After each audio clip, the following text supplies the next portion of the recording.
board.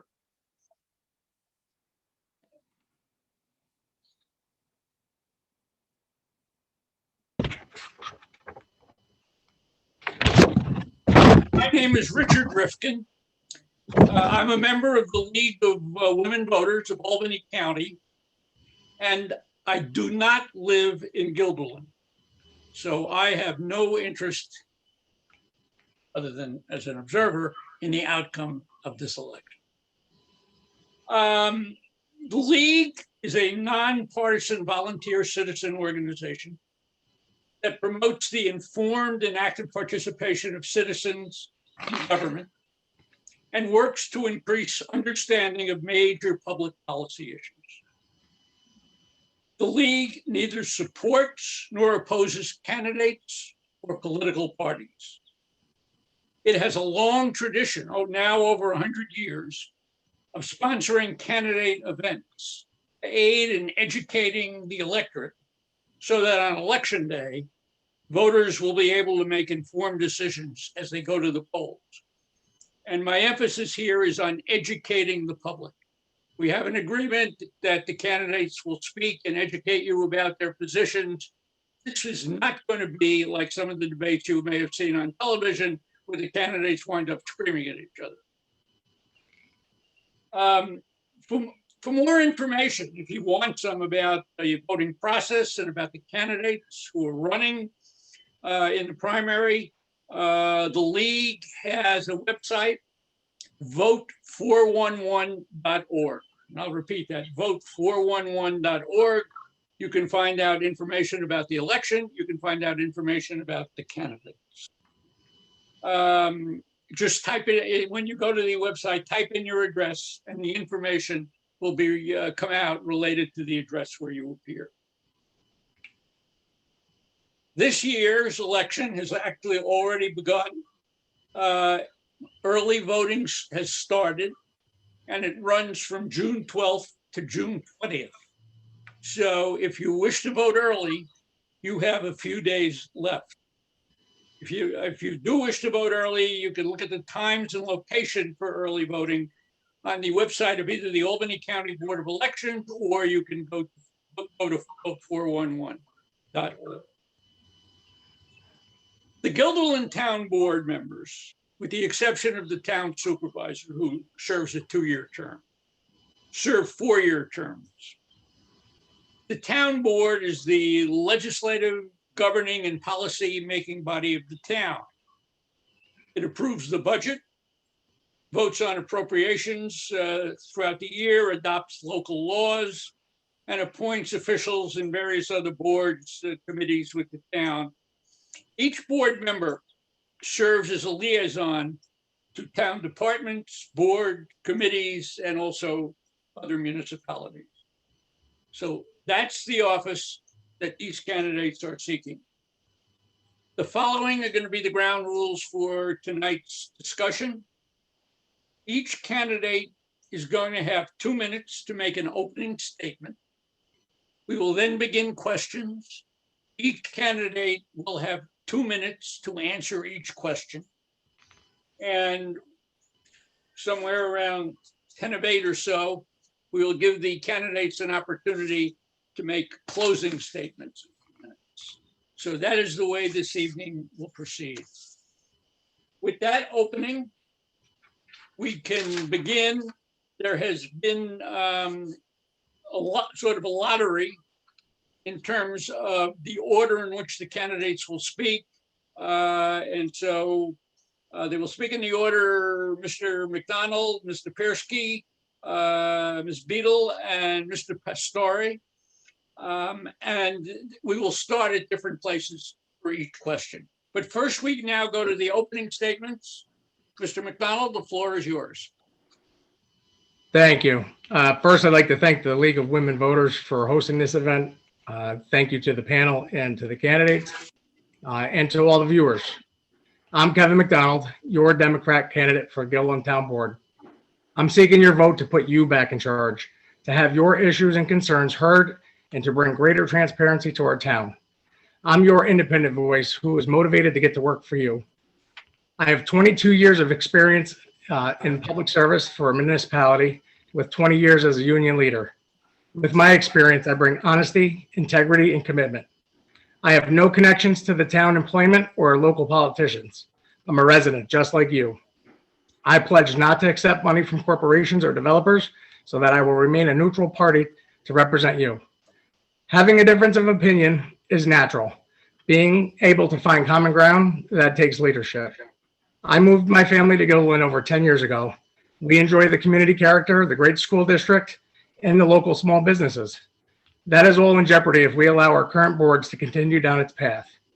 I know firsthand how it feels to have your voice tossed aside for the benefit of big business. You need to have a bigger stake in this town as it plans for its future. It has been an honor to meet such wonderful residents in this town, and I look forward to meeting many more. Together, we can work on tackling issues such as traffic conditions, dilapidated properties, and take a harder look at the development that's rapidly approaching. A vote for me is a vote for you. I hope to have earned your support to work for you. Thank you. Mr. Persky? Thank you, League of Women Voters. I greatly appreciate this opportunity to talk to the residents of Guilderland about my platform for Guilderland Town Board. As most of you know, I grew up in Guilderland. I've lived there most of my life. I went to the Guilderland schools, and I came back to Guilderland after I completed law school and started my law practice to raise my family. I have decided to run for Guilderland Town Board because, like many people in Guilderland, I'm very concerned about the rapid pace and overdevelopment in Guilderland. I've been going door to door during this campaign and listening to the residents' concerns about the increasing traffic, the aging infrastructure, the loss of green space, the failure to protect our environment, and all of the dilapidated properties up and down Route 20 that just give our community a bad image. These are the issues that I will focus on when we plan for Guilderland's future. I am running to be a leader in this town with an independent voice for the residents. My platform is to preserve and protect green spaces and scenic views, advocate for more parks, bike lanes, and sidewalks. I have 30 years experience as a trial attorney, and I want to put my skills to work for the residents of this town to fight for you. Thank you. Ms. Beedle? Hi, I'm Amanda Beedle. I am running for office because I do have experience in working with the town, and I don't believe that's a bad thing. Experience comes in very handy when you need to answer questions at a door, which I have answered a lot of questions at the doors concerning the development in town, where I stand, what my thoughts and hopes are for the future. As somebody who is born and raised in Altamont 42 years, I have seen a lot. I've seen the town evolve. I have seen the town develop. And I joined the planning board last year in January because planning and development was something that I did not understand working operationally within the town, but I wanted to educate myself. I've always had a great heart for public service. It's at the core of who I am. I have always had an open door policy with being able to listen to people, whether they believed in what I believed in or they had a difference of opinion. I've always had an opportunity to say to people, don't talk at me, talk with me. I understand you're angry. And anger comes from a place of passion. So tell me what you're passionate about. I don't believe my experience in working for the town makes me a non-independent voice. I am very strong-minded and very strong-willed and will do whatever it takes to help the residents evolve out of the pandemic. I will help them with their hopes and concerns for the slowing of growth, the reasonable growth that will happen within the town, the upgrades to the infrastructure, working with the current administration to have an unbiased view of where Gilderland is going. Just because I don't believe in anti-development or pro-development doesn't mean that development has to have a stranglehold on it simply because you can't grow on no, and the town needs to keep evolving. I thank the league and I thank all the candidates tonight. Mr. Pastore?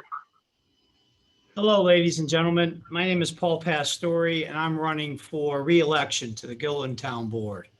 Thank you to the League of Women Voters for organizing this very important forum.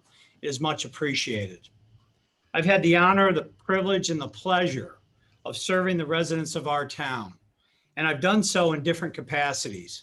Previously, I served as an assistant town attorney, and I'm currently a member of our town board. I respectfully request your vote in this election. We've all endured the devastation and the disruption from the global pandemic. But despite the challenges, our town remains safe, secure, and strong. The quality of our lives continues to improve. We've accomplished much, and together we will accomplish even more. I'm prepared, willing, and qualified to effectively serve the residents of the town of Gilderlin. Government is most effective when it is open and transparent and accessible. The benchmark of good government is the open exchange of ideas, concerns, and questions between the residents and those who are elected to represent them. Our government in Gilderlin is in fact open, accessible, and transparent. I'm proud of our town and our residents, and I'm especially proud of all those who work for our town. This election is not about one issue. It is not about a few of the residents, but rather the election is about how to realize our potential for all of our residents. I appreciate the diversity of our town. While we may have different opinions and beliefs on policies, I will continue to act in a civil, constructive, positive, and respectful manner to help answer questions and to find solutions to our concerns. Send a message that unity for our community is essential. Vote Pastore and Beedle. Thank you all. We now begin the questions. And just a reminder to everyone, these are questions that have been submitted by residents of the town of Guilderland. We have not created the questions at the league. They are submitted by the community. So let's begin with questions on planning and development. And well, first question is, are you in favor of the proposed Costco application? Please include your thoughts on Costco's actions regarding tree removal and their tax exemption. Mrs. Dapierski, you are up. Thank you. Am I in favor of the Costco? Costco is a fine store, but this is the wrong location for a Costco. It will only exacerbate the pre-existing traffic conditions we have there. It'll put too much of a negative impact on the residential neighborhoods. It does not fit within a transit-oriented district, which is supposed to be a walkable district, which is supposed to include a buffer between the residential neighborhoods and the highly commercialized areas. A buffer would be small retail and mixed use. Everyone knows what a Costco is. It's a large warehouse store. People don't walk to a Costco. People drive their SUVs and their minivans and they load up on goods and discount purchases. And there's 17 gas pumps. This is going to be a terrible idea for that location. I'm not against Costco. I'm not against development. I'm not against business. But this is poor planning on the part of our town. Judge Lynch was right when he put a stop to this project. It does not belong in this area. The seeker review was not done properly. The planning board, including Ms. Beedle, did not follow the state environmental quality review, and it was arbitrary and capricious, and the judge put a stop to it. Thank goodness for Judge Lynch. Beedle? You're muted.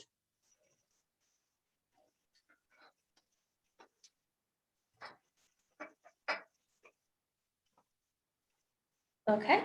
Yes. Sorry, my mouse is having issues. No, that's it. That's fine. Go ahead. So am I in favor of Costco? Obviously, I voted yes to the Costco project.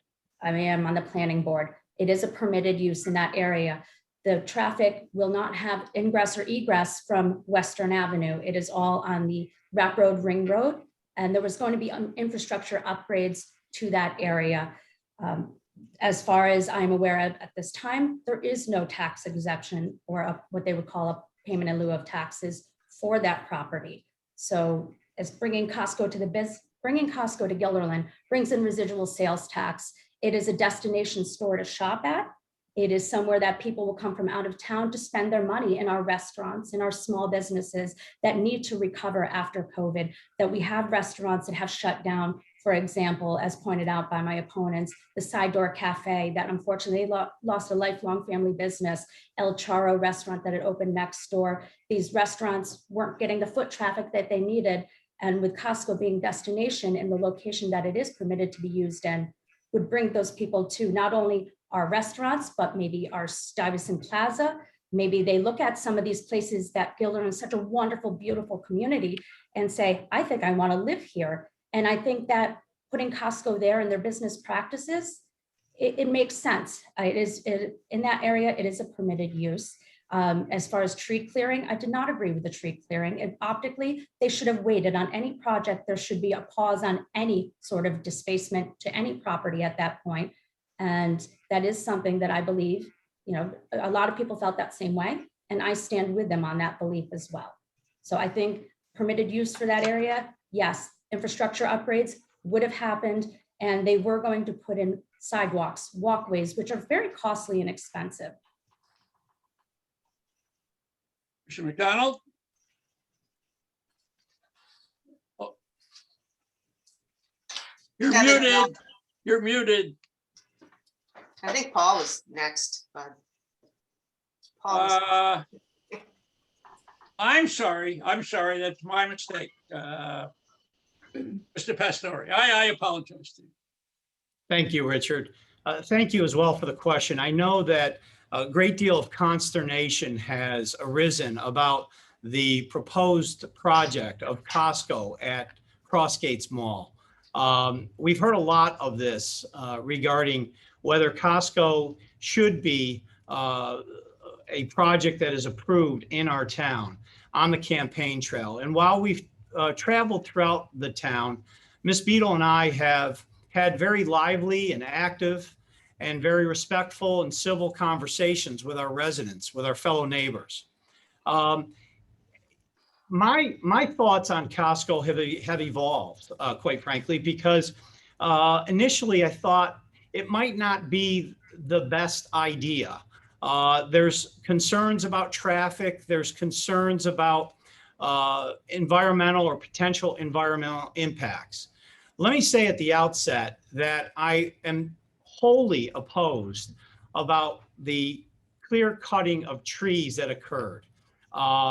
If I were representing the owner or the developer, even if I were permitted to cut down those trees, to avoid even the mere appearance of impropriety, to avoid the conclusion that it's a fait accompli with the planning board, I would have advised against the clear cutting of the trees.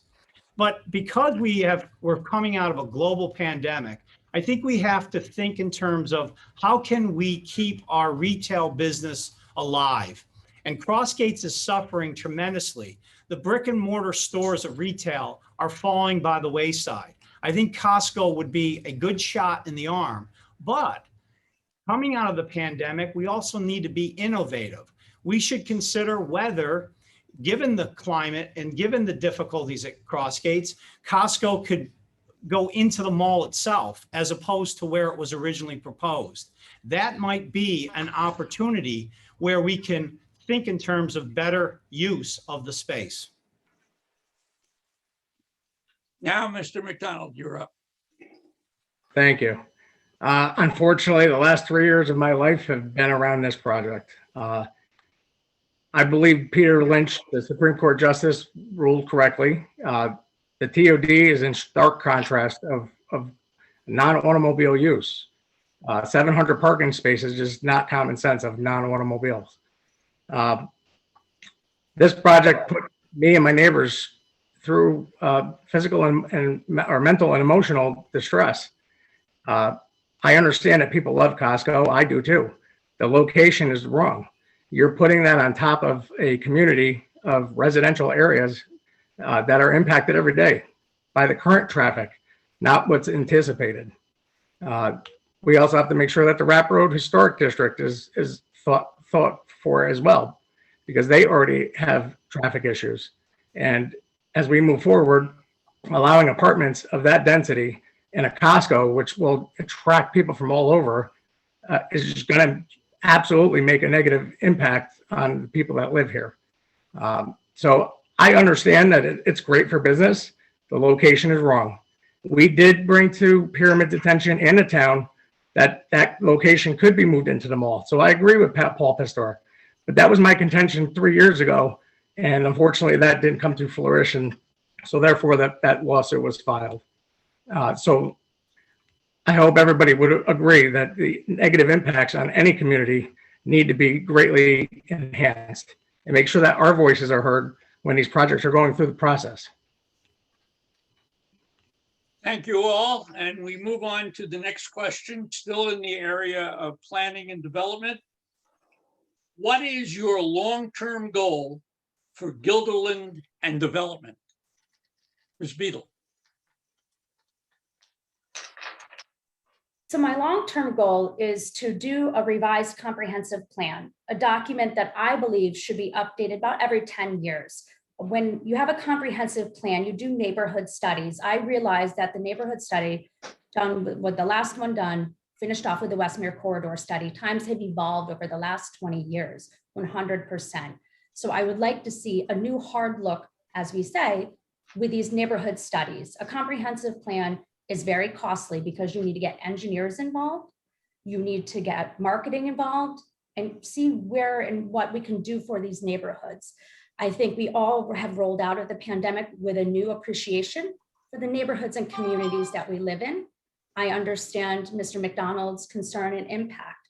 I wish I would have had the opportunity to speak to him before that project came to completion, as far as coming before the board. I did not hear from these people, but going forward, I would love to be able to interact with the community. Anybody that knows me knows I love to interact and talk with people. So given the opportunity to sit down and maybe listen to these voices of concern and reason in real time to build a comprehensive plan would give a greater respect to how the plan evolves in and of itself.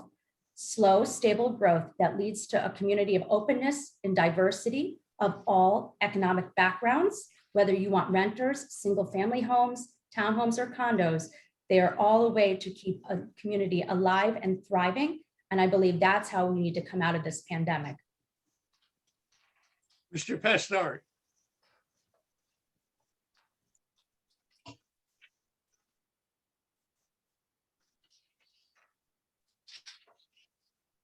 Sorry about that.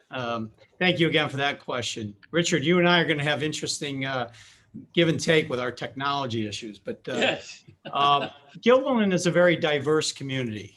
We have single family homes, we have apartments, we have duplexes throughout the town. We have retail and commercial, we have light industrial.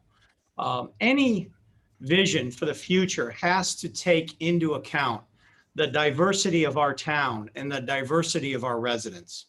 I believe in smart growth, balanced and measured development. It sounds general, but I think we can talk in terms of specifics. Number one, anytime a project of any sizable capacity comes before the town, we have to consider obviously the traffic impacts and the environmental impacts. But in addition to that, we also, and I think the planning board and the zoning board has dutifully done this, they always seek to receive in kind contributions of the land, parts of the land, and preserve open space. We have to follow a comprehensive plan. Our comprehensive plan is about 20 years old, and we're due for another one. We were going to endeavor to update our comprehensive plan last year, but with the pandemic, things put that on hold. With the comprehensive plan come various neighborhood studies.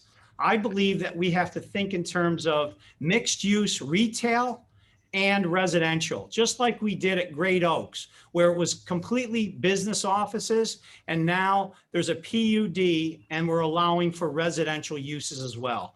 That's absolutely imperative. We're going to have mixed uses with the downfall and the decline of our retail businesses throughout the town. Thank you. Mr. McDonald. Responsible growth is inevitable. We need it as a town. The comprehensive plan, obviously everybody acknowledges, is over 20 years old. Things have changed. Yes, the pandemic did put a damper on that. Going forward, I'm going to suggest that we make sure that the community has extreme input. We need to have greater outreach to our residents to make sure that they are aware of this study and they have every opportunity to be involved. I agree. We do need to back up our local small businesses. We need to revitalize some of these areas that have gone under. We need to support them. That is the backbone of our community, not big box, but big box stores. Thanks. And finally, Ms. Napersky.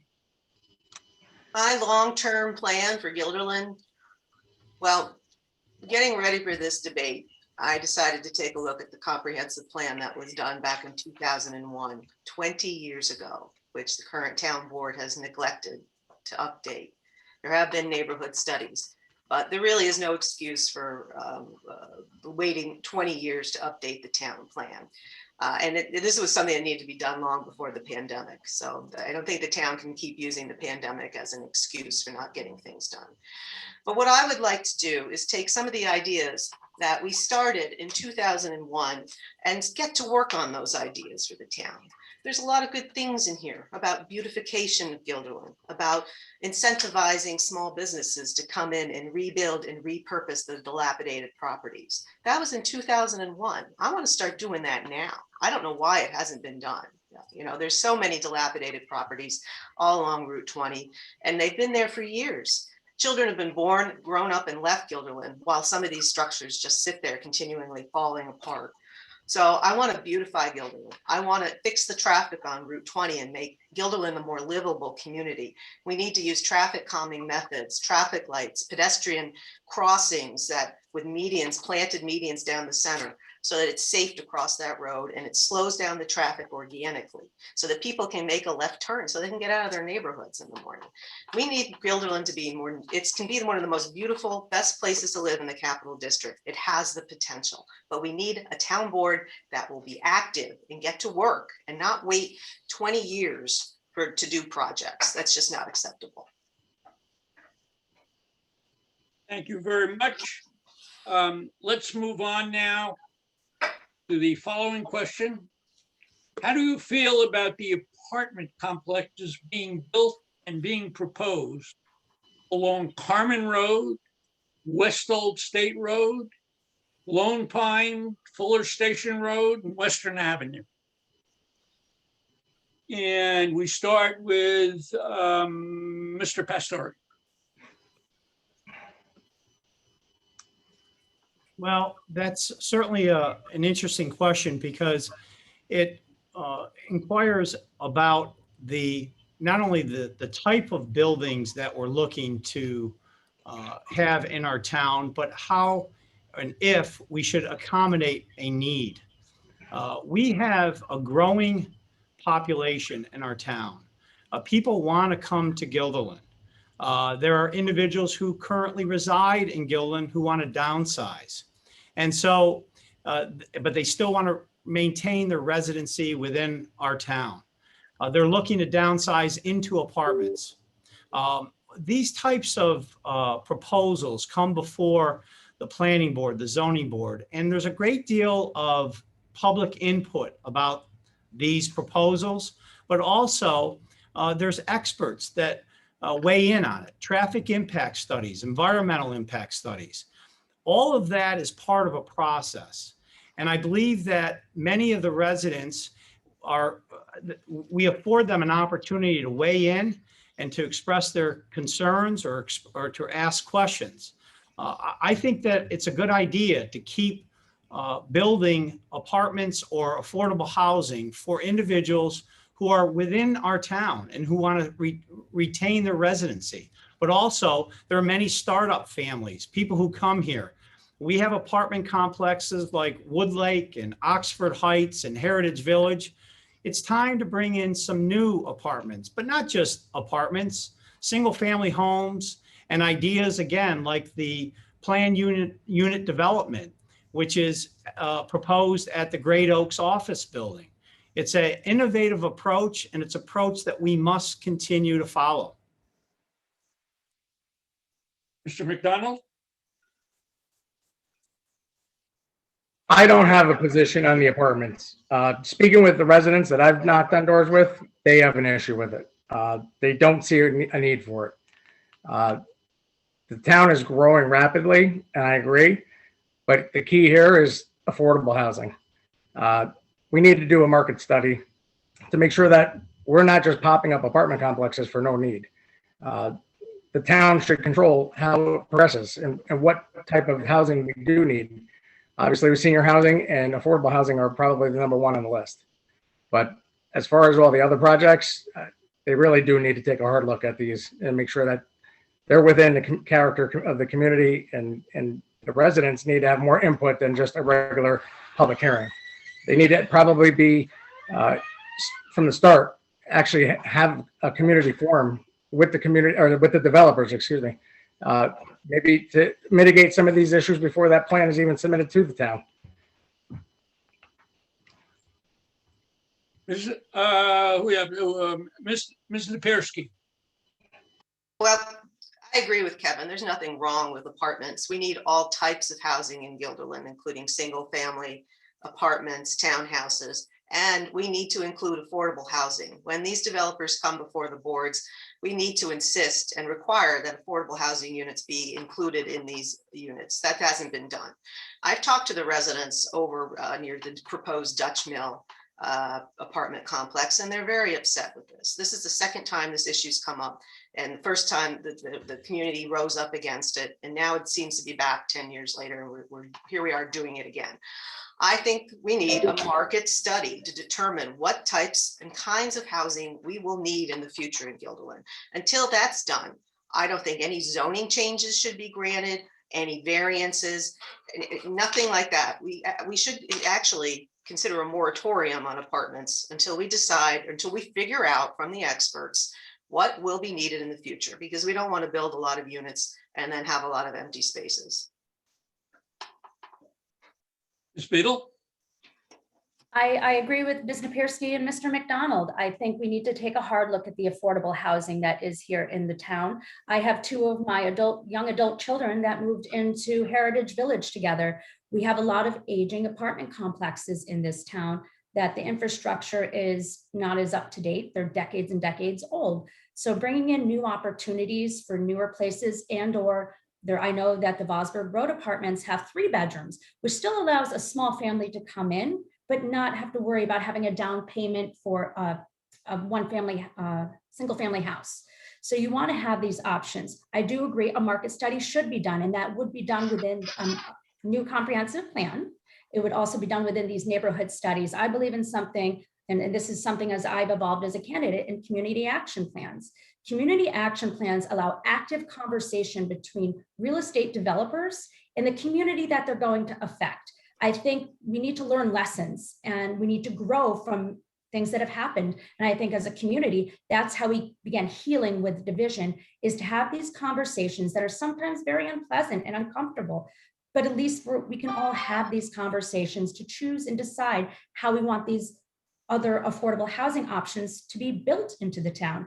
I know right now the town does a lot with making sure landscape stays within character, make sure new trees are planted, or some of the green curbs, the landscaped curbs, to kind of give it that more home style appeal, as opposed to just a brick and mortar building going up. I think that we will take a harder look at this, but with somebody that has children in the town that live in an apartment, I like to see these options be updated and upgraded. And I think the town will slow. I do believe that with the Dutch Mill, I know there's pushback. I've talked to the same residents, and I've said I will more than be willing as a town board member to sit in on a community meeting, pull a neighborhood group together, and let's have the conversations that we all know need to be had. Thank you all. And continuing in the area of planning, vacant buildings are becoming commonplace on Western Avenue. As a board member, how would you pursue and entice small businesses to set up shop in Guilderland? Mr. McDonald. We have to set or create some incentives, obviously. The vacant and dilapidated buildings are going to require a lot of work and a lot of money, and they are absolutely an eyesore, and it probably scares potential business owners away. So I believe we do need to create some type of program coming out of this pandemic where we can back up our local small businesses and give them some breaks in order to jump in and get started. Ms. Napirsky. I agree. That was in the comprehensive plan 20 years ago, to use incentives to bring small businesses in to refurbish and repurpose these dilapidated buildings. It hasn't been done. I don't know why the town board hasn't taken any action. We have an industrial development agency, an IDA, that exists for this purpose, and they need to be activated to start doing their job. We need to find grants for women-owned and minority businesses and incentivize them to come together. If we could take care of these problems on Route 20, it will make the community, a more beautiful community. It will bring more residents to the town. It will bring more business to the town. So it is a good investment. Also, we need to enforce our building code and make sure that when there is a vacant building, that they're keeping the vegetation cut back, the lawns, mowed, that it looks presentable. There's no excuse for letting these properties just deteriorate while they're vacant. So we have to take care of that as well. It benefits all of us. That's what our town government is for. Ms. Beedle. So working for the tax office for the 6 years that I did, I dealt a lot with these buildings that would become vacant, or that the building and zoning would hunt down to try to find the owners so that they could issue citations. It's not always easy as everybody would think. Some of these are owned by larger businesses or corporations, and to try to get a hold of them to issue these complaints has become cumbersome. The vacant buildings along Route 20, I know there is quite a few properties, one in particular at the corner of Western Avenue and Foundry Road. Most people want something done. I want something done. I'm pretty sure all 4 candidates here, we all know we want something done. It is 2 years ago, it was $2.3 million in remediation costs to clean up that site. So we all agree something has to happen there, but we also have to figure out a way of how to make it happen. When you have these abandoned gas stations, they do create issues with DEC. The town cannot force foreclosure.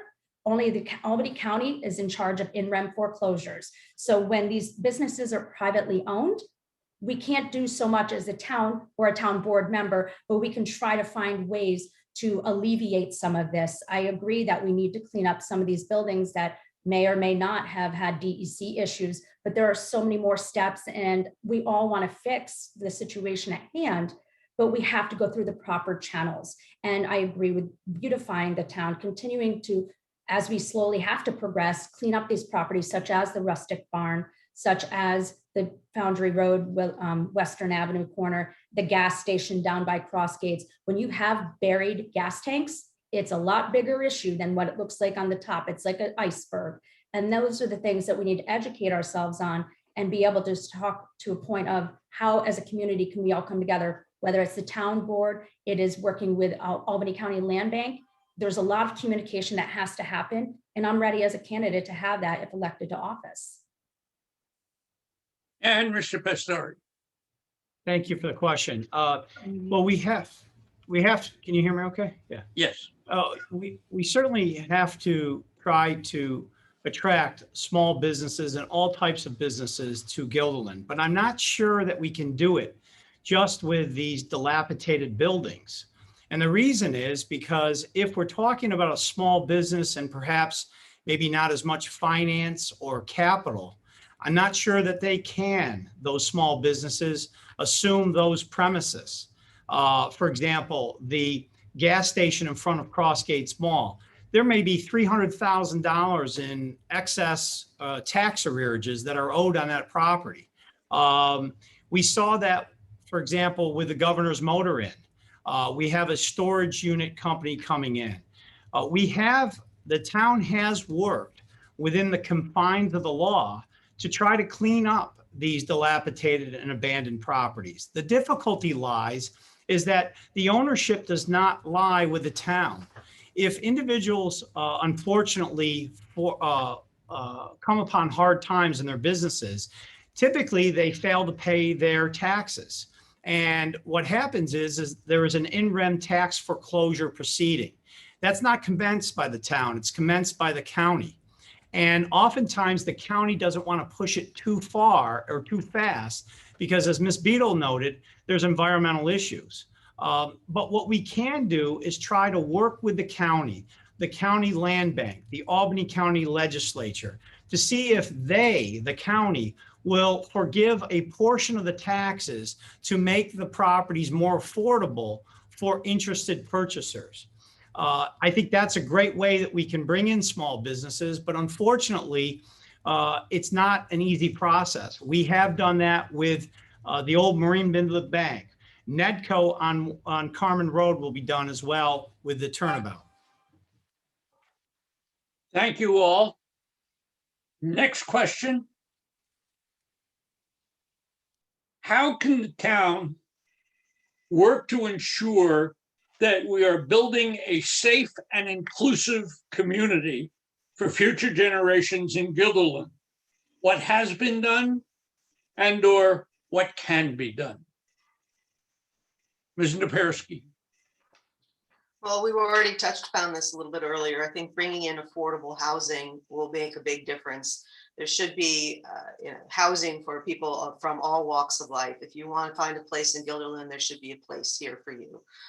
We can also work with the schools. I know they have an excellent diversity committee that's working on the issues of racism and trying to teach children about tolerance and acceptance and loving your neighbor.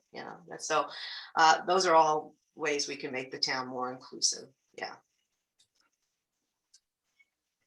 Beedle? And, No, you done? I'm sorry. Go ahead. I just had another thought, and Okay. I touched on it earlier. There are grants for minority-owned businesses. So we can do something like that and help minority-owned businesses come to Gilderlin and help them, thrive here as well. I think they'd be very welcome. Okay. Now, Ms. Beedle. You're muted. Sorry. I think Gilderlin has made great The joys of Zoom.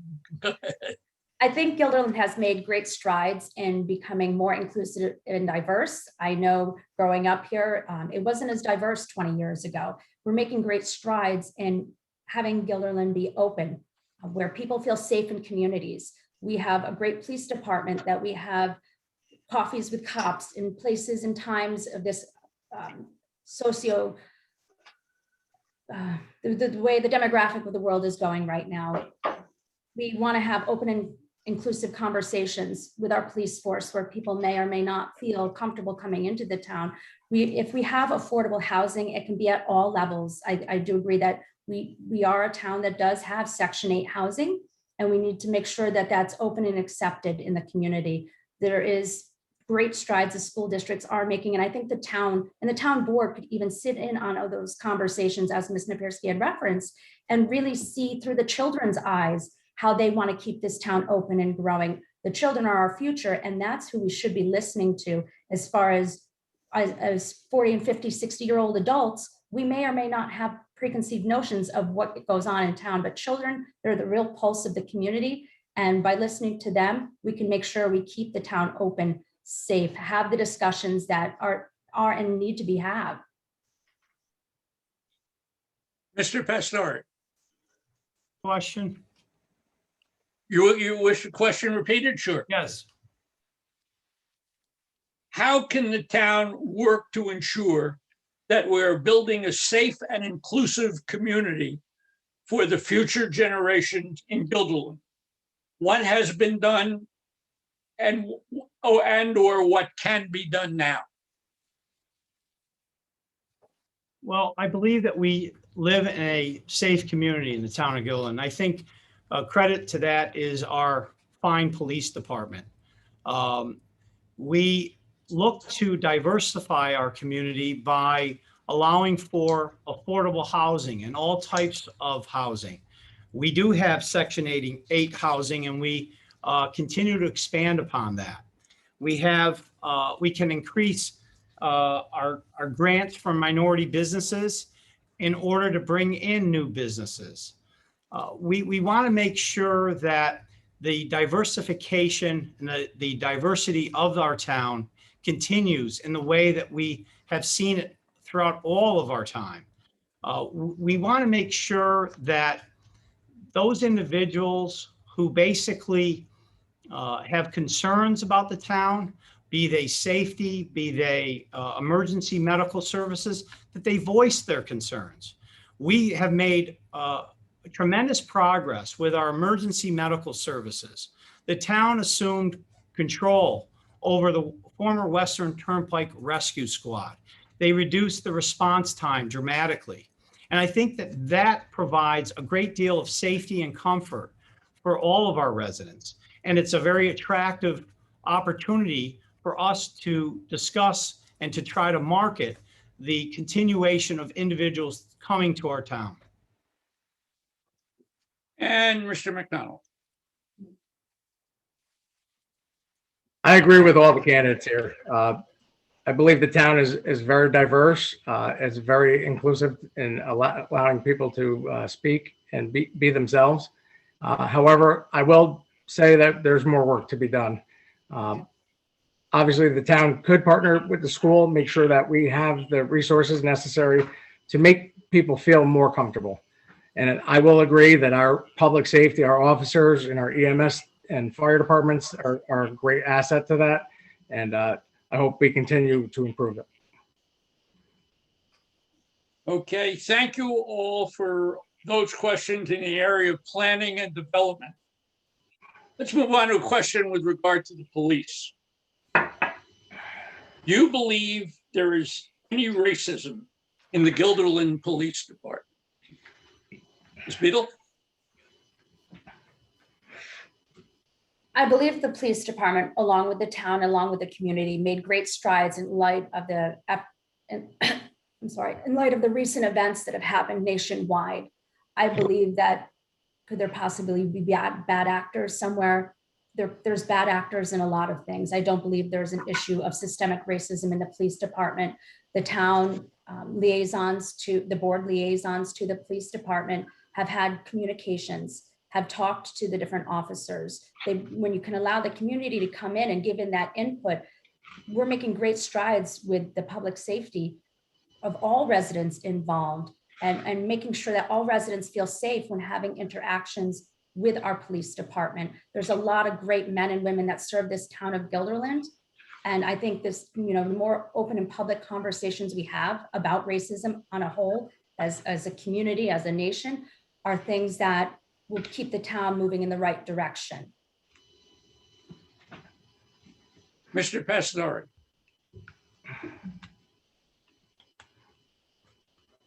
I believe racism exists and is prevalent throughout our society, but I don't believe that there is systematic racism in the Guilderland Police Department. I believe that our police department is very well regarded. It's highly regarded, not only by the residents of our town, but by residents in neighboring communities and throughout our state. It's interesting, if we ever have a vacancy in our police department, how many individuals apply for that position? And they're not just from within our town, but they are from neighboring towns. But we want to obviously always be aware and mindful of improvements that can be made with any department in town government, be it the police department, the highway department, the sewer department. I know that in pursuance and in conformance with Governor Cuomo's executive orders, we commissioned a group of individuals who very carefully looked at our police department and has made recommendations. And that will be an ongoing process in the days and weeks and months to come. I believe our police department can avoid even the appearance or any of bias or racial bias by continuing to be a community-oriented neighborhood police department. Coffee with a Cop. We also sponsor National Night Out, where the community interacts with our police department. That's essential. It's vital for communication within our police department and our residents. And I think it fosters goodwill and continued communication. Mr. McDonald? I'll also elaborate a little more. I think that the Police Reform and Reinvention Collaborative was a great success here in the town of Gilderlin. I cannot honestly say that I believe there's systematic racism within the Guilderland Police Department, because that would be an untrue answer for me to answer. I don't really know a lot of them personally. However, being working for a police department, there's always work to be done. There's always training to be done, and working on to improve that is always a great thing. So I guess that would be my answer. Okay. And finally, Mr. Pierce. Thank you. Yeah, I do believe we have a great professional police force in Guilderland. And when I was town judge for a brief period of time, 7 months, I got to know quite a few of the officers, and I was very impressed with all of them. And I did not see any outward racism. No, I did not see any racism in our department, but there's no denying that there is racism in our country. And also we as white people really need to talk to our African-American friends and check in with them and make sure that they're happy with life here in Gilderlin too. So I would not want to speak for everyone in Gilderlin. So I would like to hear their concerns, and if there are concerns, we would address them. And I know the police department would keep itself to the highest standards, treating everybody equally and with fairness. Okay. Let's move on to questions dealing with civic engagement. How would you ensure residents are a significant factor in decisions about developments, as well as significant changes in infrastructure, such as roads? And we start with Mr. Pastorius.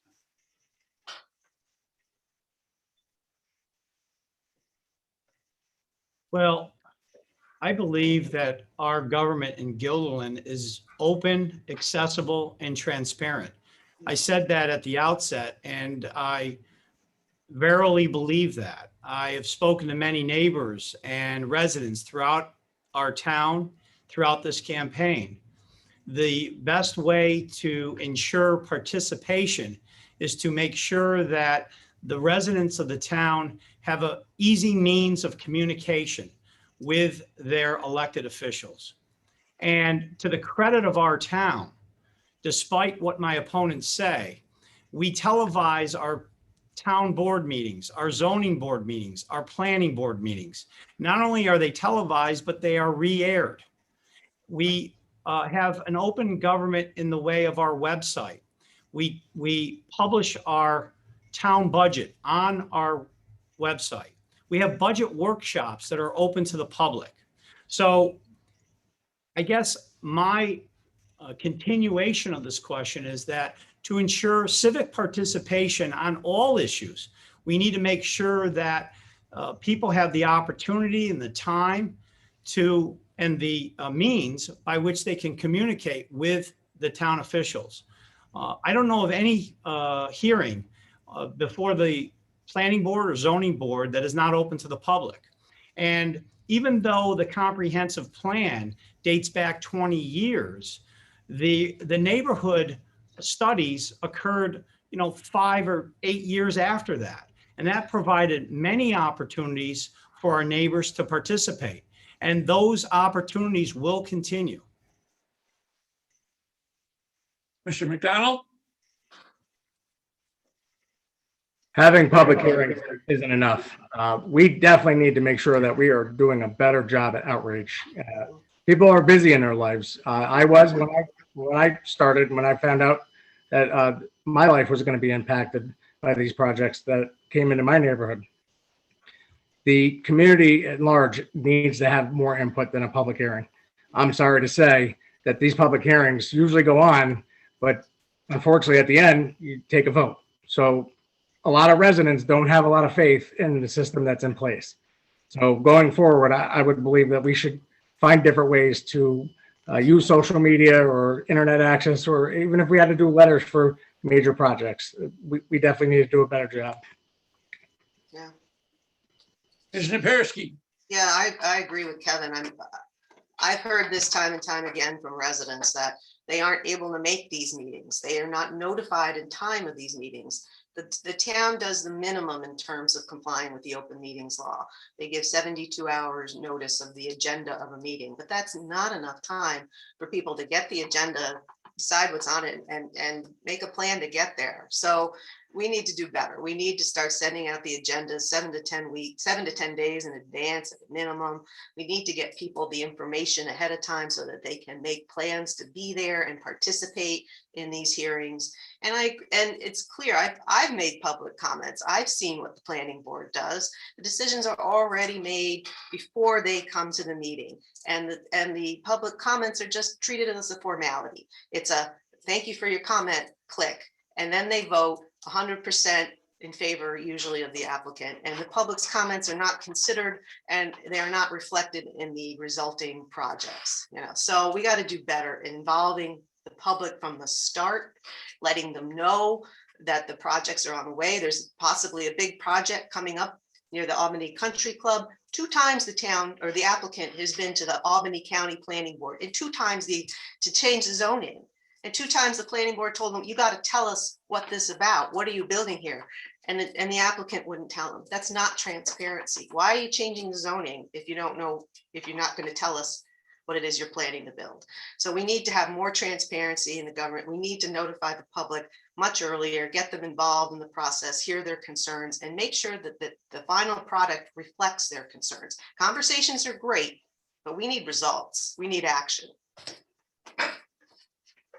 Ms. Beedle. Muted. Gotcha. As I had stated before, I believe in something called a community action plan. And a community action plan is like a smaller version of a comprehensive plan, being able to engage the community. And it is something I have learned on being on the planning board in the last year plus, was that people really want to feel like their voice is being heard, as they're saying, before a project starts. Why, if we could start to build a way to work hand in hand with a community that the development is happening in, I think a lot of the anger and frustration would be abated. I think that that's where that community involvement needs to happen. And we are growing. Listen, we're all not perfect. The town's not perfect, but we can strive to be our best. I know that we have a website that does put up what's going on in the town or what current things could be coming through. And I think it becomes that civic engagement. When people become disenfranchised, they don't feel like their voice matters. And that's where I want to re-engage people and say, your voice does matter to me. Let's sit down and talk. I have all the free time in the world when it comes to these issues, because I know it's going to impact us four as candidates, our families, our future. And I want to have this conversation. Maybe we could do things to clean up how the disbursement of information happens. I do believe the town does comply with the code or the law as far as public notice, but maybe these public hearings are just maybe a mid-step to something. Maybe these community conversations need to happen on a more grassroots efforts. And to be able to have these conversations, we need people to be engaged. So let's figure out ways to have the town and all of its residents become more engaged as a union. Thank you all. Moving on to the next question.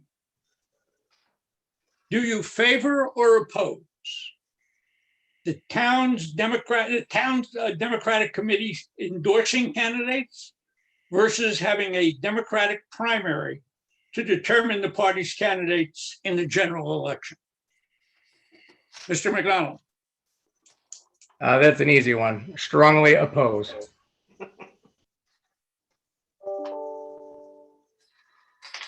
Ms. Sapersky. Strongly oppose. I fought to have a primary in Gilderland. As you might remember, a couple of years ago, I ran for town judge. I was in a position, I filled in for the judge who resigned because he was caught in a scandal embezzling from his clients. And I stepped up and filled in. I was picked as the most qualified person for the job. I was the most qualified person and I was in the job. And I was pushed out because of nepotism and cronyism. And I was told by the Democratic committee, if you challenge our candidate, your name will be mud in this town. And you have to go to this caucus in July in the middle of Talisantha Park and bring people there to vote to try and keep the nomination or to try to keep your job. It was ridiculous and offensive, and I fought to get rid of it. And I'm proud to say that I had something to do with bringing a primary to Gilderlin. So no, and we gotta have open primaries, right? The Democratic voters of Gilderland should choose the candidate. They are the ones who should decide who is the Democratic nominee for town board. Not the Gilderland Democratic candidate can endorse or say we favor this one, or this one's qualified or not unqualified, but they shouldn't be putting their fingers on the scale, tipping it in favor of one Democrat or the other. We're all Democrats. Let the voters decide. And as far as all the county endorsements, stay out of Gilderland. Let the Gilderland voters decide who is the best nominee for them. We are the ones who live here. We have the choice. Let the voters decide. Absolutely. Ms. Beedle?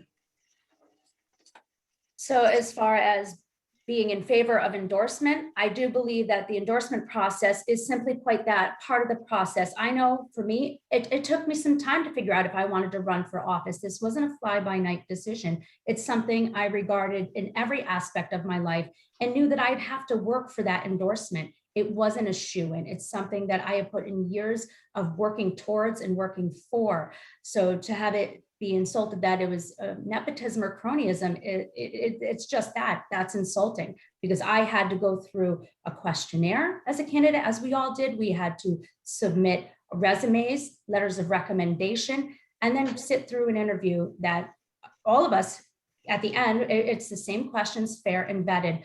When you have endorsements, there's vetting that happens, and they have to believe for the right reasons that the committee, which is comprised of people that petition to become a part of that committee, have made by and far large the right choice. I do believe that the process is, again, part of the process. Do we all agree with it? Obviously not, but I do believe that we should continue on with endorsement, simply because if there's a reason people are more comfortable with endorsed candidates than not, then that's their choice as well. The primary has done for me wonders. It's really sharpened who I am as a candidate. It has made me try to fight that much harder to prove that I am the right choice for this position to be an endorsed candidate. And I welcome the challenge. And Mr. Pastore? Well, I don't have any concerns about the primary process, but I think there's a difference between having a primary and having an endorsed candidate from a committee or from a party. And I believe that we should have both. We can have, they're not counterintuitive. You can have a committee that interviews prospective candidates and then chooses to endorse one or two. In this case, that's exactly what happened. We had applicants apply for the endorsement of the Gilderlin Democratic Committee. There was an interview committee that was comprised of 8 or 10 people. It was a very exhaustive process, application, interviews, and then a decision was made, and then they brought it to the executive committee of the Democratic Party. The executive committee then brought it to all the members of the committee, and a vote was taken. So I don't think there's anything wrong with a committee that endorses individuals. My concern is that Ms. Napierski mentions that the reason why she didn't receive the nomination previously is because of nepotism, and that's not the case. She hasn't revealed all the facts. She was chosen by the town board, but she was not chosen by the committee because the full extent of her driving record was never disclosed. She was serving as a town judge, and she was not driving with a license. The town court refused to lift the Excuse stop. me, I want some extra time. People, I'm going to interrupt. It was part of their smear campaign. I don't want to go down this road. Okay, but I have. The question is not Ms. Napierski. The question deals with whether you favor or disfavor the primaries. Well, Ms. Napierski has made allegations of nepotism, and they are incorrect. She did not make them tonight, so I would urge you. She did during the course of this discussion, and that's not right, and it's incorrect. Okay. Am I afforded any more time to answer the question? No, you've used your 2 minutes. Let's go to some questions on the environment. What steps can a town board take to to address climate change? Mr. Pirsky? Well, we can start insisting on, we can have the town board start insisting on environmentally positive buildings, green buildings, like the one that's being built, off a Church Road. We can stop the illegal tree cutting and start reusing and rebuilding and repurposing what's already been developed. We don't have to clear cut as much land. We can start requiring developers to replant and plant more trees. That should be required. I disagree with what Ms. Beedle said, that the planning board is doing a good job in this regard. I mean, look around, they're not. Anyone driving around Gilderlin can see that. We need to require that they start planting more trees. Bike lanes so that people can bike to work or bike to their destinations. We can start doing more, helping people more with their organic gardening and collecting food scraps for gardening. There's lots of little ways we can help. We can also stop encouraging more gas stations, like a Costco with 17 gas stations. That will just be a liability in the long run. As Ms. Beedle said, they're hazardous waste sites and they become a liability to the town eventually. So there's lots of little things that the town can do in order to make it a greener world and prevent global warming. Thank you. Ms. Beedle? This time you remember to get up. So I do believe that within the planning and development that has happened, from what I have seen when projects come in, I know landscaping is a big part of it, and I know that they push for it. I know the town has partnered with National Grid with 10,000 trees to replant trees that were a part of development down in McCownville with sidewalks and repairing infrastructure. I think I've been a big proponent of community gardens for many reasons, in the fact that they help food insecurity. They help with bringing a community of all generations together. I believe that we should do something, yes, you're correct, Ms. Napierski, about the gas stations, just as we do for solar array farms. We have a decommissioning plan. I'd like to see something come in where when these gas stations may go out of business, we have a decommission plan in place so that the town is not strapped on trying to figure out how to get rid of these properties that may or may not have DEC contaminant issues. I think the town has done a lot with acquiring lights from National Grid to convert to LED. They've done it in the Westmere EMS station. They've done it in Town Hall. We are aware and open to the idea that the climate is changing 100%. How a community, how could we partner together? I think it's, again, conversations that need to happen. We need to keep protecting the green space when development does happen and trying to convey land back to the town and have it be forever wild.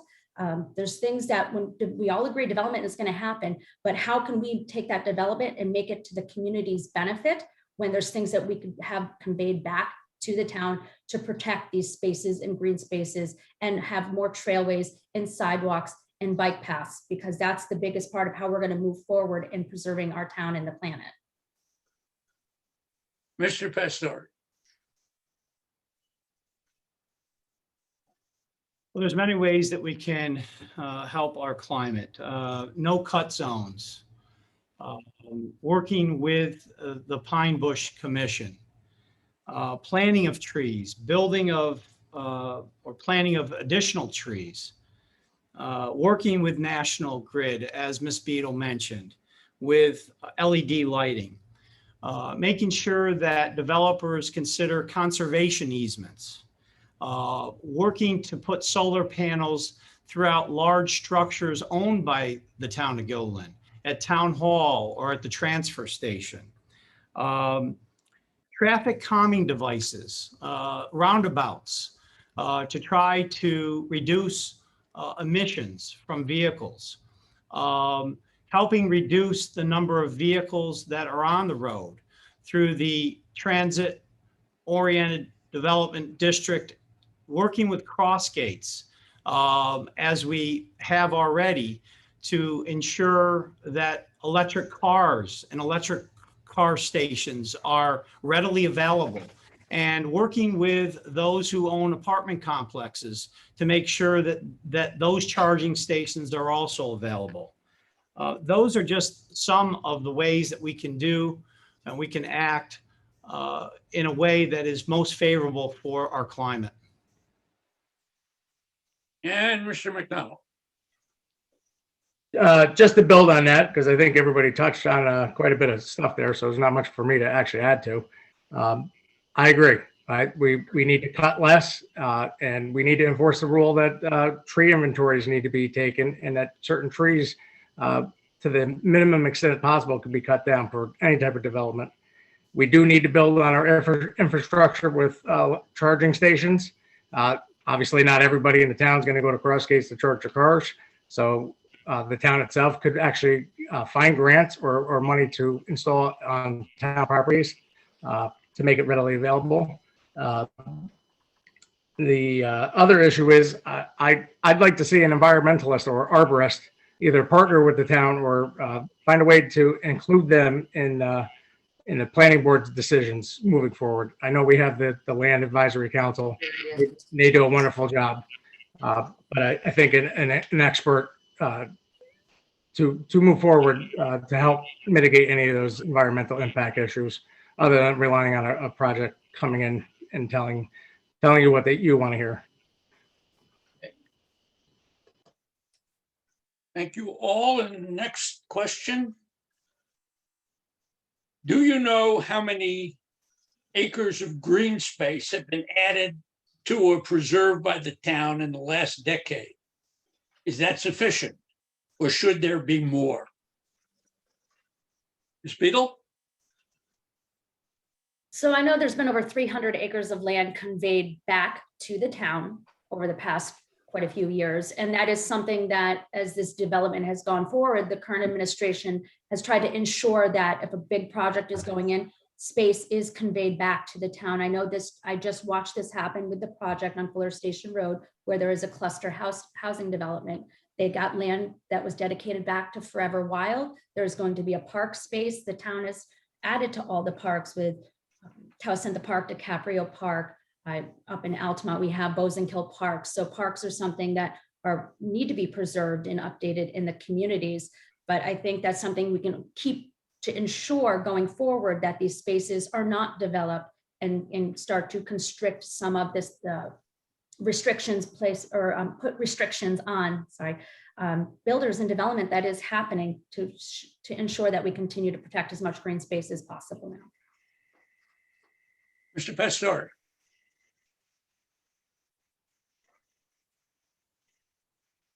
I'm proud to say that the town of Gilderlin has preserved hundreds of acres of open space since really 2000, when the Democratic Party assumed control of the town board.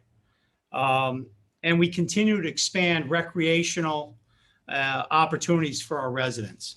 Some of the examples, we have preserved over 285 acres of property through the Western Turnpike Golf Course. That was slated for development. It was owned privately, but the town stepped in and preserved that space. It's really one of our jewels. There's over 100 acres at DiCaprio Park. The town preserved that. And that is a source of recreation. You need only go there on a Saturday and see all those who are enjoying soccer, parents and children. We've got over 125 acres of Vosburg trails, that whole area. The town has preserved that. We have over 53 acres at Avalon Way of open space.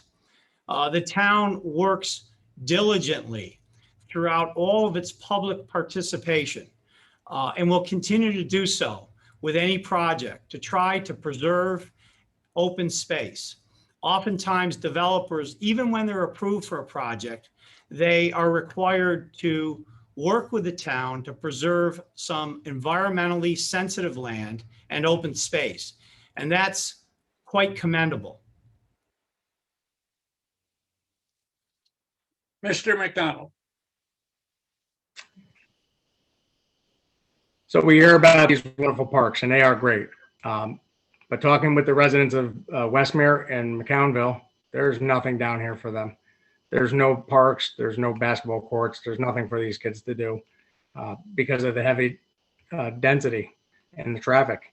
I'd like to preserve some space down here for these families and move forward. Again, we need to make sure that we're not cutting everything down. It's great that the town has preserved some green space. I don't disagree, but we can do a better job, and I think we can find more areas to do so. Getting rid of our trees is our oxygen. That's common sense, but I'm fully in support of saving even more green space. Ms. Napierski. Yeah, I agree with Kevin. We've done some things, but we need to do a better job. I mean, we need to have more neighborhood parks. Going back to the comprehensive plan from 2001, that was one of the goals, was to put in more little neighborhood parks and community parks. And they specifically pointed to Westmere that doesn't have one. That hasn't been done. It's been 20 years and no action on it. Yes, we've preserved some green space. DiCaprio Park is nice. And so is, Tawasentha, but we need to have parks where people live so that the kids can get to the parks and enjoy them.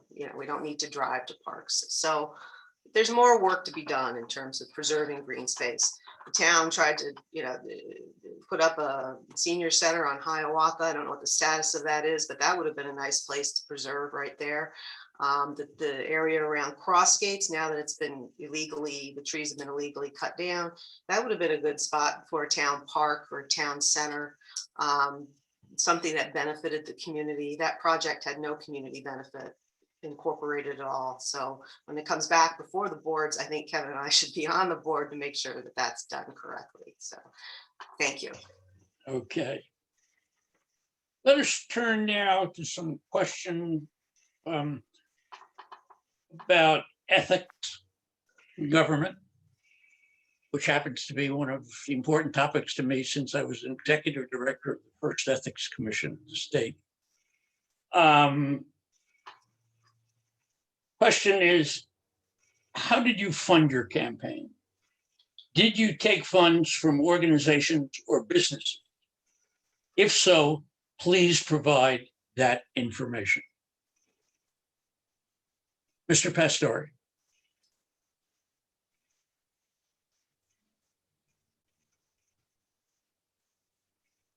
I have funded my campaigns in the past from a multitude of contributions from individuals and from businesses, both within the town and outside of the town.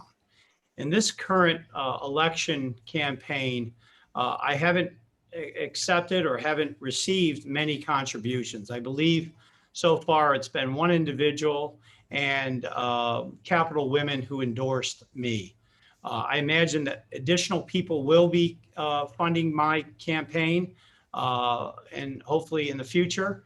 But at this point, all of my campaign contributions have been disclosed since the last disclosure statement, and I will continue to do so.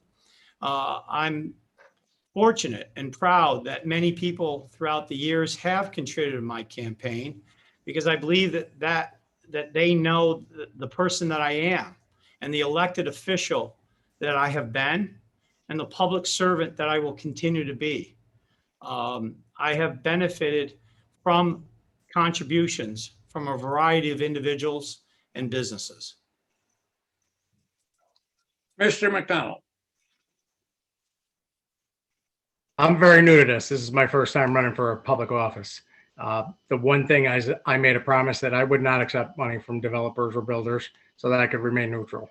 All of my funding has come from concerned residents, family members, and supporters. I did get one check from a union endorsement, which was the New York State Law Enforcement Officers Union. Ms. Napierski? I made a promise not to accept money from developers. The developers, namely Crossgates Company and many developers that do business, have in the past donated hundreds and thousands of dollars to the Gilderlin Democratic Committee and various Democratic candidates, including my opponent. That's why I decided I would not take that money. I wanted to be an independent voice for the resident. I've had numerous residents individuals donate to my campaign, and I'm very proud that it is all small donations, even $10 I disclose. So I think it's important that the public know who is paying for my campaign. I'm mostly self-funding. I'm privileged enough to be able to afford to do this. Not many people can, and that's why I felt I had to stand up and run for the town board, because it is very expensive. I don't know how you can run a campaign without paying for signs, paying for mailers, paying for advertising. That has to come from somewhere. And if a candidate has to raise that, I think as Democrats, we should be raising it from the voters and not from corporations like Crossgates and other developers that do business in front of our town. And I'm calling upon my opponents in the Guilderland Democratic Committee to refuse money from Crossgates and other developers who do business with this town. It's not right. The citizens that come up before the zoning board and the planning board, they don't know that they're not on equal footing with the people who are donating to the campaigns of the people sitting on these boards. It's not right and it's not fair. It is not transparent at all. What happens in this town is that the developers donate to the committee donates to the endorsed candidates, the hand-picked candidates. That's not fair, and we got to stop that. So I'm calling on all Democratic Committee in Gilderlin to stop that secretive campaign financing and disclose all their donors, even the cash donors. We move on. And I think it's also very important to meet the campaign finance deadlines, which neither of my opponents have done. Moving on. I didn't get to speak yet, Richard. I'm sorry, I've lost, that's why I was looking here. I was lost track of who's going, so didn't mean to exclude you, and I apologize. That's okay. Keeping track of this is sort of difficult for me. Go So ahead. my campaign has been a grassroots effort. I have not taken any donations from developers or builders. I'm not as fortunate to be able to self-fund my campaign, so I really had to figure out ways to connect with voters and potential donors on a more grassroots level. I've raised quite a bit of money simply because people believe in me as a candidate. They know my heart is in the right place. They know me as somebody who will not let go of an issue, and they have financially donated to the campaign. I did receive a donation for $250 from Capital Women, who I received their endorsement from. But everything else all over, I have tried to disclose everything that is possible. I don't personally do it. I have my treasurer do it. And to the best of my knowledge, it is as up to date as it needs to be for the moment. But I am an independent voice away from developers and builders. I have not taken any donations, and I stand by that. And I will not take donations. Next question, still in the area of ethics. How would you manage conflicts of interest that other town representatives or employees may have? Mr. McDonald. Conflict of interest within the town employees, I'm sorry. I can't explain the question. I can only read it to you. I'm limited myself. All right, can you do me a favor? I can reread the question. Yes, if you don't mind, please reread that. Sure. How would you manage conflicts of interest that other town representatives or employees may have? Honestly, they probably should not have conflict of interest. That to me is a huge ethics violation. We see that kind of now. It gives a bad perception. Having family members in the town or relatives, it doesn't look good. How do we handle those situations when there is an issue with a family member that works for the board or is appointed, and the supervisor himself has to deal with it? I personally don't believe that family members should probably take part. Having to recuse yourself for just about anything that involves that other person, it doesn't sit right with the residents. And I just want to make sure you're done before I cut you off. Yeah, I'm all set. Thank you. Okay. Ms. Napirsky. Okay. I'm not sure if I understand the question. Conflicts of interest between employees?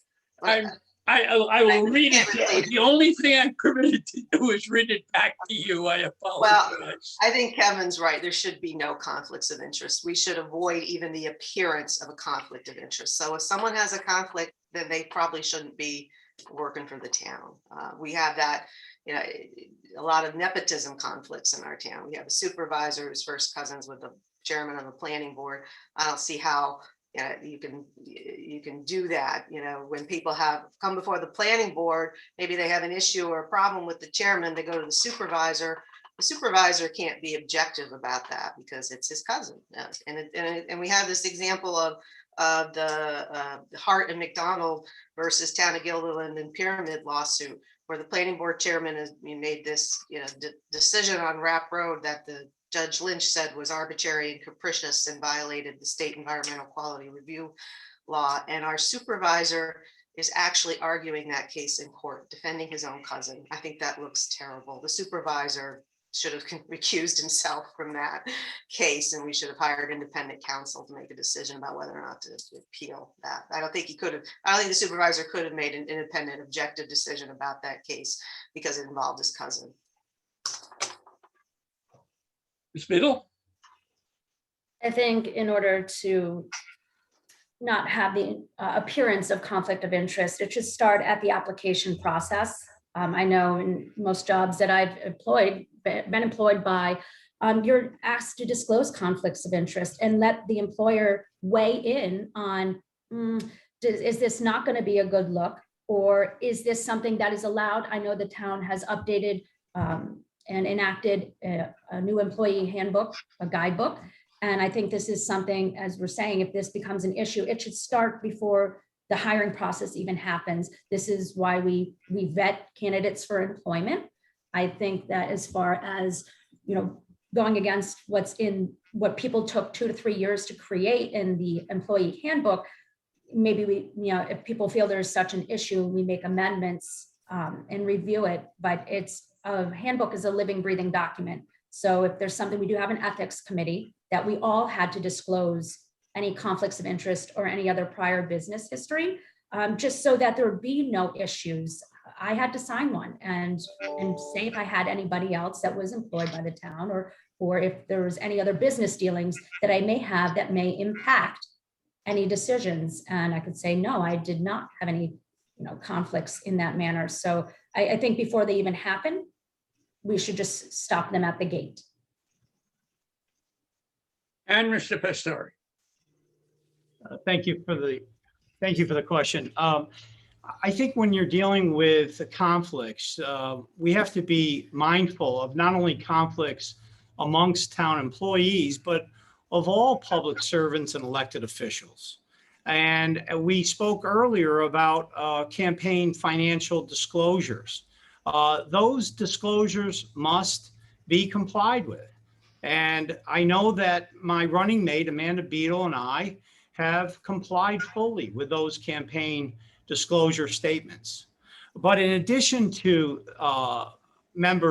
individuals running for town board, we have to make sure that all of our public servants and elected officials maintain a sense of transparency and that they avoid even the appearance of impropriety or conflict. If you're serving as a town judge, for example, is it important and germane and relevant to know who has contributed to your campaign as judge? For those who appear before you, are the individuals and defendants, are they at a disadvantage? Because judges must be impartial. And if an individual defendant or his or her attorney has not supported your campaign and has not contributed to your candidacy, is that something that people should be concerned about? We have ethics disclosure statements. We have an ethics board, and individuals, each individual has the requirement to reveal if there's even the appearance of a conflict. And if so, they should recuse themselves from any issue that involves that conflict. Okay. Well, you have been so efficient in answering questions that we are actually down to our last question.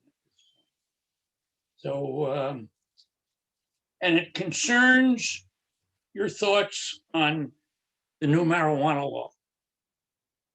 What are your thoughts regarding the legalization of marijuana in Gilderlin? Mr. Persky. Well, the state has now legalized the sale and consumption of marijuana. The town of Guilderland, like any municipality, has, I think, until the end of the year, maybe it's next year, to decide if they're going to opt out of this.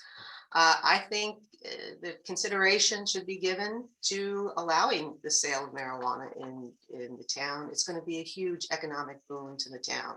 And it's also going to be really important for minority and women-owned businesses who will be getting grants to operate these businesses. It's going to help build wealth in communities that have been really discriminated against in the past and have been over incarcerated in the past for marijuana use. So there's many good things that are going to come out of this legislation.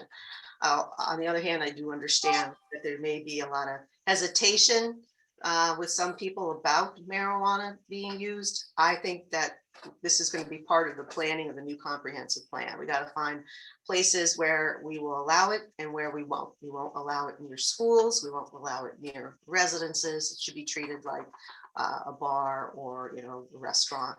There will be certain zones where it may be allowed. But I also think that I want to hear the public weigh in on this too. I think that's important that we all as a community decide what we're going to do with this new law going forward.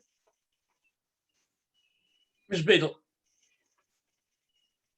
I do not partake in marijuana, but I do understand the benefits of coming down, not just, people use it recreationally, but people also use it medicinally. I think this is something the town with great community input should take a hard look at.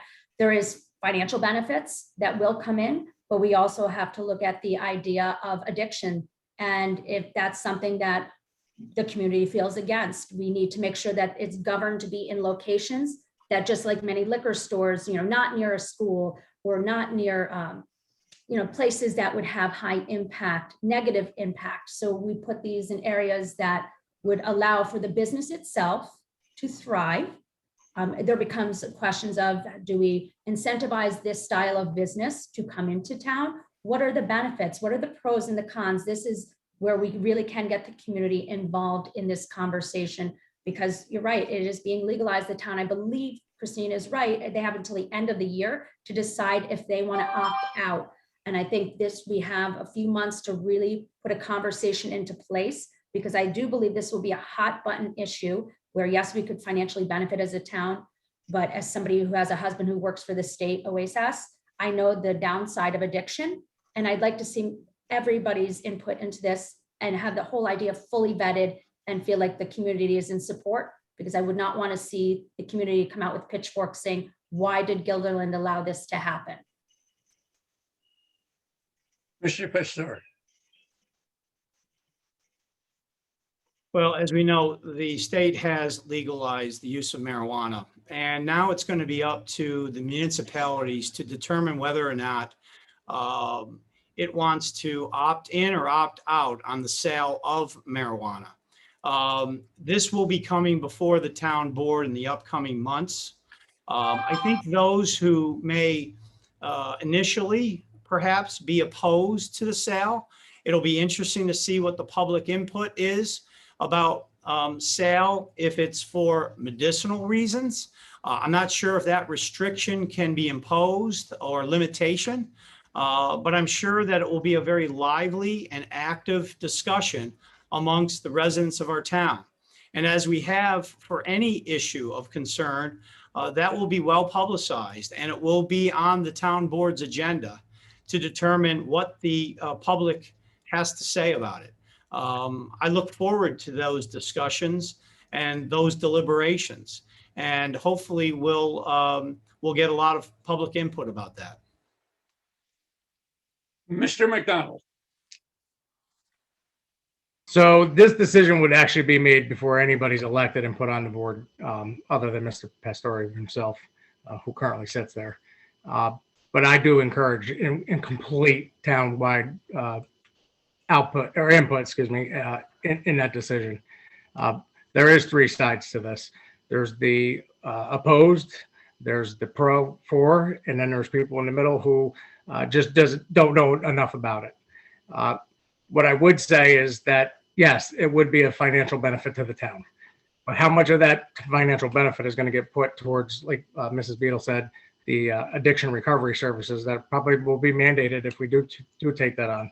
And we really need to take a deep look at the, excuse me, allergies. We need to take a deep look at this and make sure that if it goes through, that it's done with how the residents want it done. Well, thank you all for giving us a great deal of information with respect to the questions that were presented. You now have an opportunity, take 2 minutes to make a closing statement. We will go in the reverse order of the opening statements. So, Mr. Pastore, you're up. Got to remember to unmute. Yes. Thank you. I'm running for re-election and respectfully request your vote. I'm not running for the fact that I have an axe to grind with our party or an axe to grind with our town or our residents. I have the experience and the knowledge, the commitment, the integrity, and the passion to serve all the residents of our great town. Gilderlin residents expect much, and they deserve even more. They realize that, yes, while opinions may vary and differences arise, it is important to seek common ground and to work together toward our unified goals, to build consensus, and when necessary, to compromise for the betterment of all.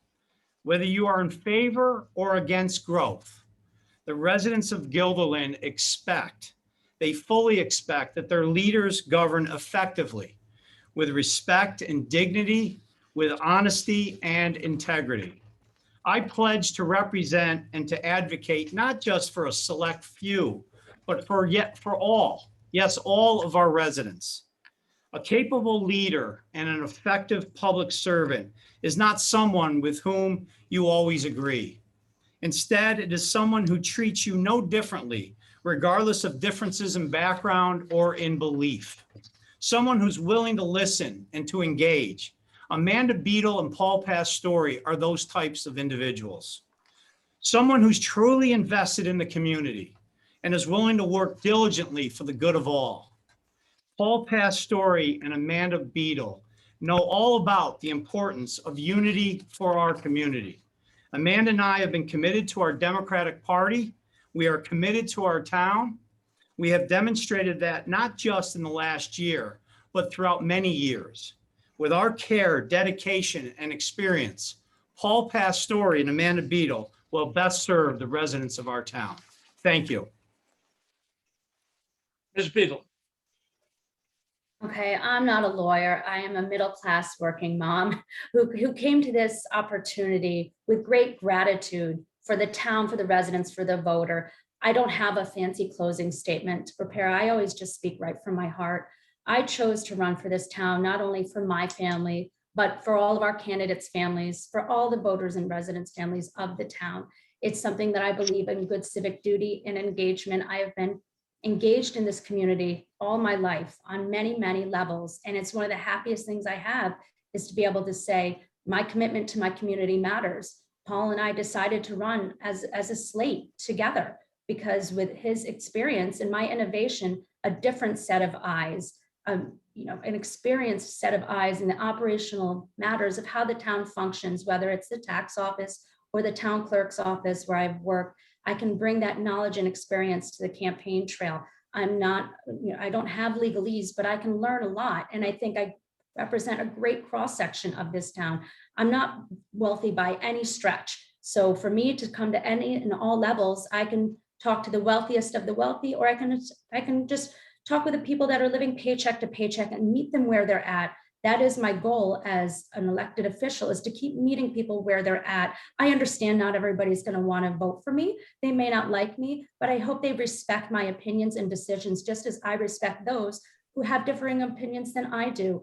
I just a caring, compassionate person. I think that's what Paul and I have conveyed at the doors, is our unity for our community is something that can be felt. It's palpable. People respect and respond to that. And I just hope that Paul and I can secure your vote on June 22nd. Thank you. Ms. Napirsky? I'm asking for your vote because I want to be your representative on the Gilderlin Town Board. Over the last few years, I've watched this town operate and basically just hang up on the residents of this town when they call in about their concerns about overdevelopment, traffic, dilapidated properties. It's been 20 years since we've had our last comprehensive plan. There were many good ideas in that plan, yet no action has been taken. And in fact, worse, we've gone in the opposite direction. We haven't dealt with the traffic in this town, which our comprehensive plan said needed to be dealt with first before we started building more retail in the Westmere corridor. Now, what this town needs is someone on the town board who will be a voice for the residents. We need a town board that will include the public in the planning process as much as possible.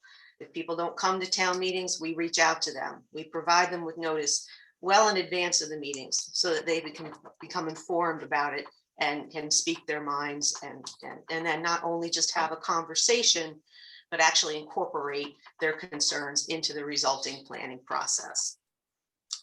This town has been overdeveloped and the people are sick and tired of the traffic. They're sick and tired of the unsafe roads that haven't been addressed. They're sick and tired of not being listened to and feeling that they have no voice in our town government. We need someone who will listen and someone who will take action and who will fight for them. I have 30 years experience fighting and advocating up against some of the toughest people, including people in my own party. I'm not afraid to go against my own party and speak the truth to power. That's what we need in Gilderlin. Someone who will stand up for the residents and speak truth to power and tell the developers when they're overreaching. We can't put profit over people.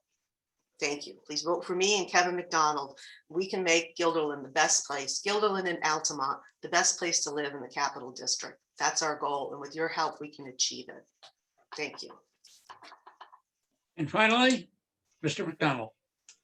I'll keep this pretty short and sweet. Christine nailed that one. I'm also seeking your vote to make sure that you are back in charge. The residents need to make sure that they have a full stake in this town government. The last several years that I've been paying attention, I don't feel that way. I'm there for you. I'm honest. I have integrity, and I'm fully committed to make sure that you are represented to the fullest extent. I hope to earn your vote, and we'll find out June 22nd. Thank you. Well, let me then thank all of you for what I truly believe was a very informative evening. I think the audience learned a lot, and that was the purpose of the evening and the event that we just had. So I thank the candidates for their participation. I thank those members of the League of Women Voters who helped put this together and participated and helped made it come to pass. And finally, to everyone in the audience, please remember to vote. Early voting is now open. You can vote early, or you can vote on June 22nd on Election Day. It is your obligation, your duty to cast your ballot. It's one of the things in this country that makes us function. And so we're all responsible for doing what we can to make our democracy work. With that, I say thanks to all. Good night to everybody. Enjoy the evening. Thank you, League of Women Voters. Thank you, League of Women Voters, and thank you, candidates. Yes, thank you, League of Women Voters, and for all the candidates for participating. I appreciate it. And to all the viewers, have a great night. Thank you. Thank you all. Thank you very much. Appreciate it. Okay.